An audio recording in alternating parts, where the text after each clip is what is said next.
Es tiempo de aprender principios eternos de la palabra de Dios. En Tiempo con Dios, el pastor Óscar Mauricio Caicedo. Muy buenos días, amables oyentes. Qué alegría poder encontrarnos nuevamente a través de este medio de comunicación para tener un tiempo con Dios alrededor de las enseñanzas de la palabra de Dios, de la Biblia. Le ruego el favor de disponer su corazón en oración para que la enseñanza que hoy vamos a tener sea de gran bendición a cada uno de nosotros. Oremos. Padre Celestial, Creador de los cielos y de la tierra, venimos a ti, Padre Santo, porque tú eres nuestro dueño y Señor. Ayúdanos por tu Santo Espíritu, porque solo a través de él nuestra mente es iluminada y podemos entender todas las palabras y tus enseñanzas que tienes para nosotros en este día. Permite, Padre, que las personas que escuchen este mensaje sean fortalecidas en la fe, sean consoladas en tu espíritu, y si están enfermas, tú traigas sanidad, tú traigas consuelo y fortaleza a sus vidas. Te pido estas cosas en el nombre glorioso de nuestro Señor y Salvador Jesucristo. Amén. Hoy iniciamos en nuestro estudio expositivo de la carta del apóstol Pablo a los Gálatas, el capítulo 2. En el capítulo 1, el apóstol Pablo, en términos generales, nos enseñó, entre muchas cosas, 3 cosas muy importantes. En primer lugar, nos enseñó que no hay sino un solo evangelio y que todo aquel que predica otro evangelio es anatema o maldito.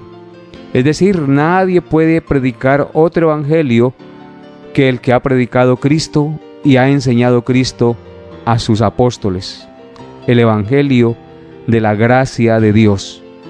En segundo lugar, en el capítulo 1 vimos que Pablo nos enseñó lo fácilmente que los cristianos se dejan seducir y apartar de las enseñanzas del verdadero evangelio, escuchando falsas enseñanzas de otro evangelio que no es el evangelio de Cristo.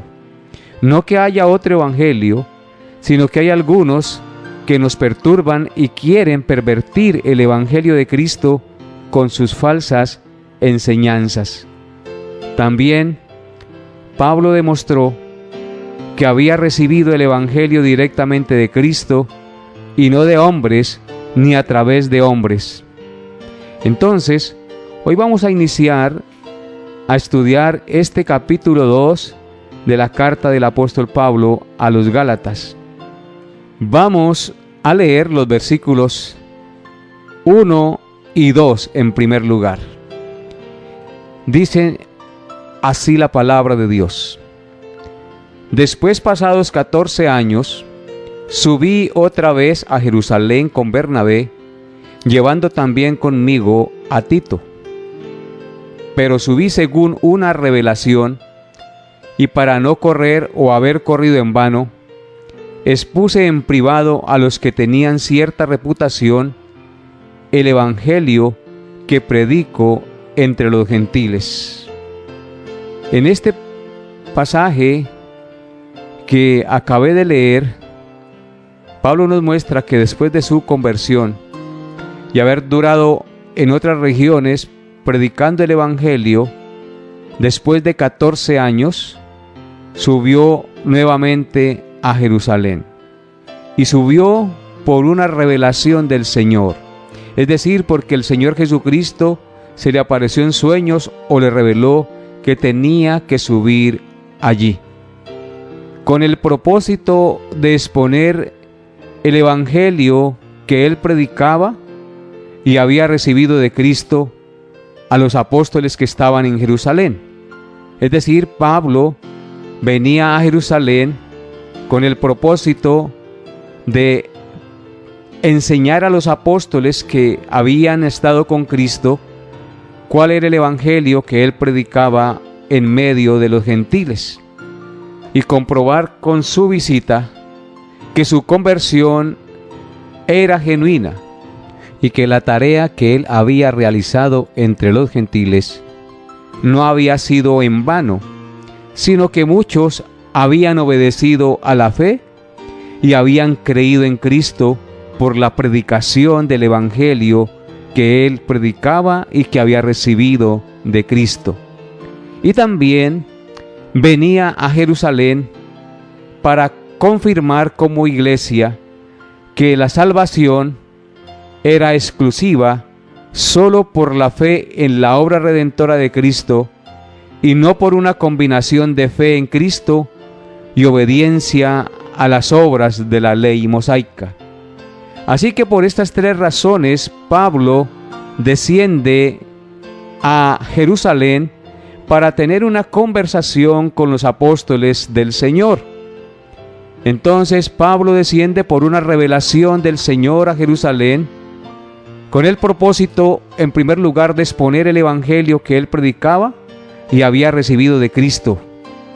Pablo no había recibido otro evangelio, sino el mismo evangelio que habían recibido los apóstoles.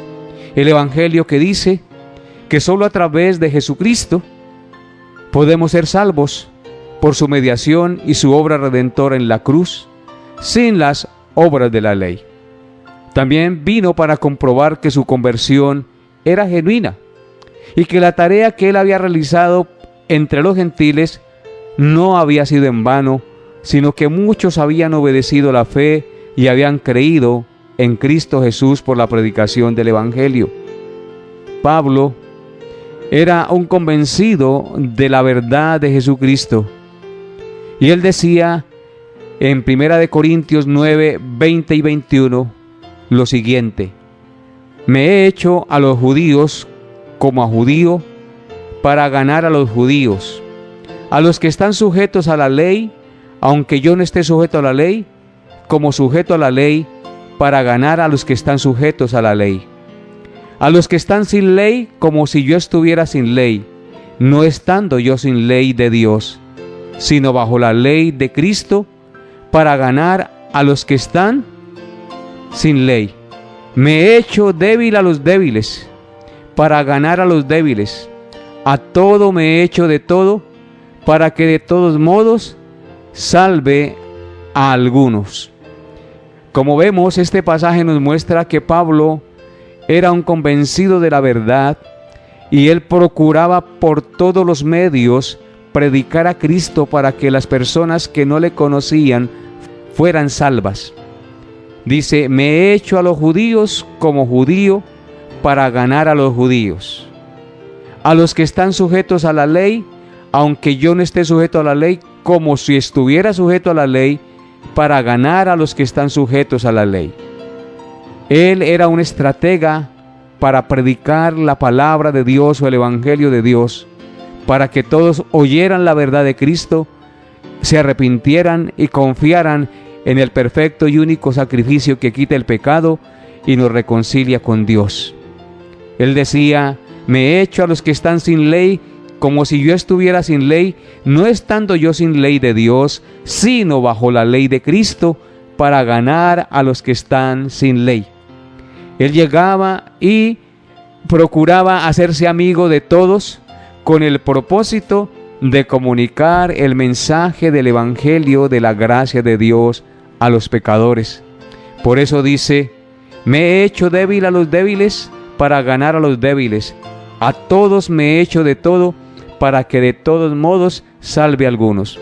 Él estaba convencido que en todas las partes donde él predicaba, algunos creerían, obedecerían a la fe, aunque otros no lo hicieran. En todo caso, Pablo era un acérrimo predicador del evangelio y procuraba por todos los medios comunicar a Cristo. Y usted, amable hermano que me escucha, que lleva tanto tiempo en el conocimiento de la palabra de Dios y que dice ser cristiano y que dice que el Señor le ha cambiado y le ha transformado, ¿realmente predicas a Cristo? ¿Realmente tratas de comunicar al que no conoce al Señor Jesucristo? Nosotros estamos llamados por la palabra de Dios a comunicar el mensaje del evangelio de la gracia de Dios para que los pecadores se arrepientan y vengan al conocimiento y a la salvación que solo Cristo puede dar. En segundo lugar, Pablo vino para comprobar que la tarea que había realizado entre los gentiles predicando el Evangelio no había sido en vano, sino que muchos habían obedecido a la fe y habían creído en Cristo por la predicación del Evangelio. Pablo, en sus predicaciones y en sus viajes misioneros, trajo a muchos a la fe del Señor Jesucristo. Su tarea no fue en vano. Él se esforzó y él predicó la palabra de Dios. Y muchos obedecieron a la fe por la predicación del Evangelio que él predicó en medio de los gentiles. Su tarea no fue en vano. Es por eso que él dijo que el trabajo en el Señor no es en vano. Siempre que se predica el Evangelio, habrán convertidos, aunque muchos le digan no al Evangelio. Porque el Evangelio de nuestro Señor Jesucristo se predica para salvación o para condenación. Y Pablo sabía que él no estaba perdiendo el tiempo cuando predicaba el Evangelio, sino que estaba cumpliendo la perfecta voluntad de Dios. Y aunque muchos lo rechazaran y muchos lo odiaran, también habían muchos que creían y obedecían a la fe del Señor Jesucristo. En Hechos capítulo 15 tenemos la siguiente lectura.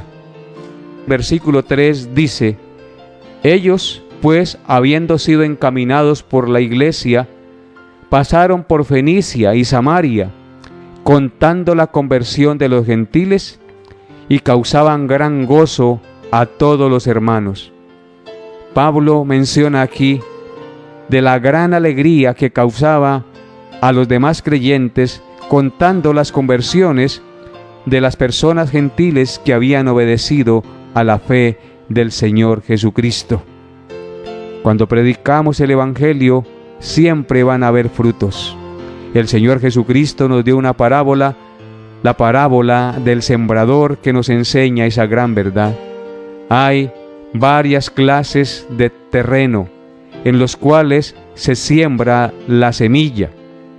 El terreno es el corazón del hombre y la semilla es la palabra de Dios. Cuando se predica la palabra de Dios, a veces cae en corazones duros que no la reciben, y vienen las aves del campo y se la comen y la quitan. Hay corazones parecidos al terreno pedregoso, que cuando la semilla se siembra allí, nace prontamente, pero cuando crece y sale el sol, se seca porque no tiene profundidad de raíz. Hay semilla que cae entre espinos, y cuando ella crece, los espinos crecen más rápido y la ahogan, y perece la semilla y no da fruto. Pero también hay terreno de buena calidad, en el cual la semilla de la palabra de Dios cae y produce fruto al 100, al 60 y al 30%. Así es, mi amable hermano, cuando usted y yo predicamos la palabra de Dios, siempre van a haber dos efectos: los que creen y la reciben porque el terreno de su corazón ha sido preparado por Dios, y los que no creen porque tienen su corazón endurecido y la palabra de Dios, que es la semilla, no fructifica en ellos. De manera pues que usted y yo nunca debemos perder la confianza ni la esperanza cuando predicamos el Evangelio de Cristo. Les animo, amables oyentes, hermanos en Cristo que me escuchan, que si usted conoce al Señor, hable de Él y le cuente a la gente que solo en Él hay salvación y que no hay otro nombre bajo el cielo dado a los hombres en que podamos ser salvos. Y el que cree y es bautizado será salvo, mas el que no cree será condenado.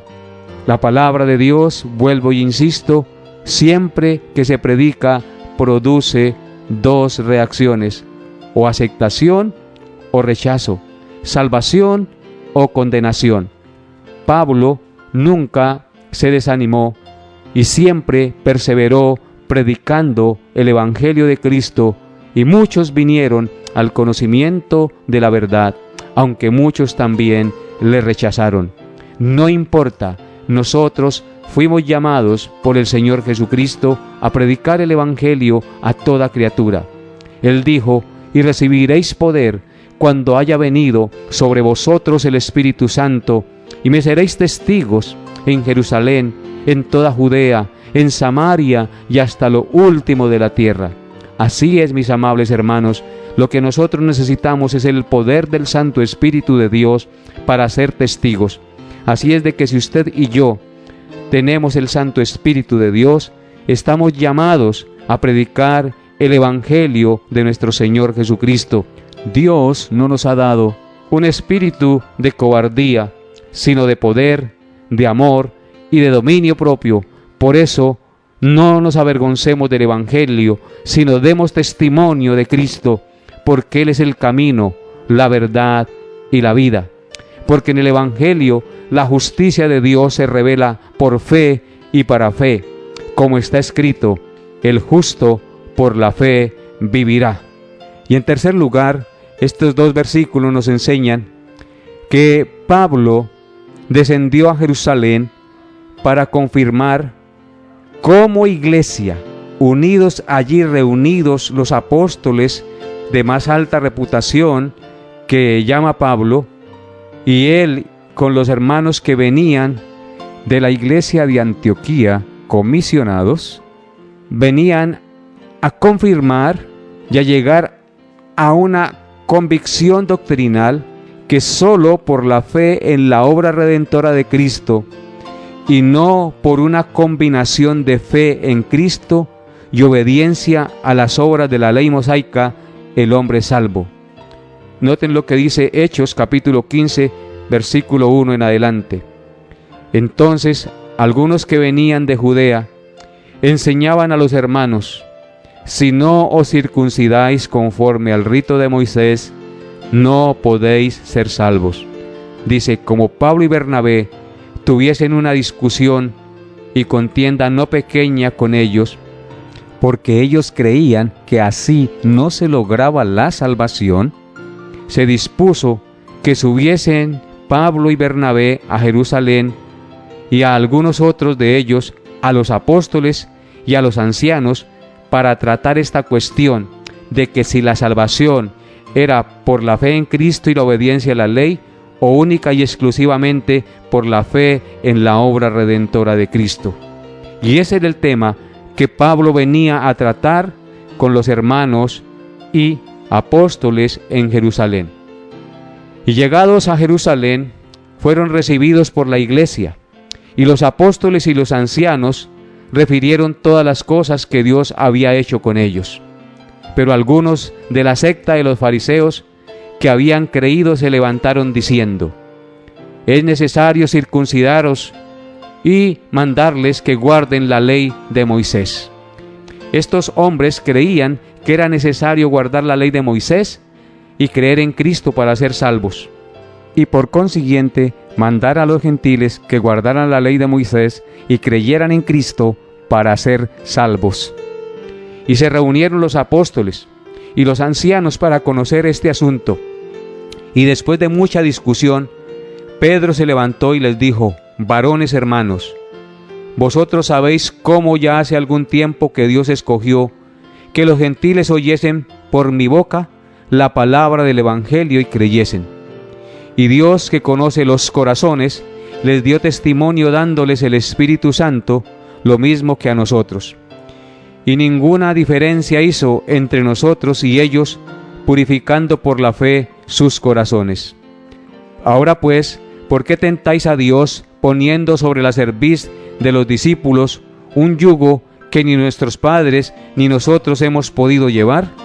Antes creemos que por la gracia del Señor Jesús seremos salvos de igual modo que ellos. Entonces toda la multitud cayó y oyeron a Bernabé y a Pablo que contaban cuán grandes señales y maravillas había hecho Dios por medio de ellos entre los gentiles. Y cuando ellos callaron, Jacobo respondió diciendo: varones, hermanos, oídme. Simón ha contado cómo Dios visitó por primera vez a los gentiles para tomar de ellos pueblo y para su nombre. Y con todo esto concuerdan las palabras de los profetas, como está escrito: después de esto volveré y reedificaré el tabernáculo de David que está caído, y repararé sus ruinas, y lo volveré a levantar, para que el resto de los hombres busque al Señor, y todos los gentiles sobre los cuales es invocado mi nombre. Dice el Señor, que hace conocer todo esto desde tiempos antiguos. Por lo cual yo juzgo que no se inquiete a los gentiles que se convierten a Dios, sino que se les escriba que se aparten de las contaminaciones de los ídolos, de fornicación, de ahogado y de sangre, por cuanto hemos oído que algunos que han salido de nosotros, a los cuales no dimos orden, os han inquietado con palabras, perturbando vuestras almas, mandando circuncidaros y guardando la ley. Así pues, los que fueron enviados descendieron a Antioquía, y reuniendo a la congregación, entregaron la carta, habiendo leído la cual se regocijaron por la consolación. Como podemos ver, esta lectura es supremamente importante, porque en ella se confirma que los gentiles no están obligados a guardar la ley de Moisés, ni los judíos tampoco. Solamente estamos obligados a creer en nuestro Señor Jesucristo como el único medio de salvación que nos ha sido dado para el perdón de nuestros pecados y la salvación de nuestra alma. ¿Por qué razón? Porque si nosotros dejamos de creer en Cristo como el único medio de salvación y decimos que es necesario guardar la ley de Moisés para poder ser salvos, estamos diciendo que el sacrificio de Cristo no fue suficiente para la salvación. Es decir, por demás murió Cristo. Si es necesario que nosotros nos ayudemos guardando la ley de Moisés para justificarnos delante del Padre. No, amables oyentes, porque muchos enseñan salvación por obras, y la salvación es única y exclusivamente por la gracia de Cristo, por la fe en su obra salvadora y suficiente para todos los que creen en Él, al judío primeramente y también al griego. Solo en Cristo hay salvación. Solo por la fe en su perfecto sacrificio podemos ser justificados delante del Padre. Solo a Él la gloria, solo a Él el honor. De nada nos sirve guardar la ley de Moisés si nosotros creemos que con ella nos vamos a justificar, porque al guardar la ley de Moisés nos ponemos otra vez bajo maldición, porque ninguno puede guardar la ley.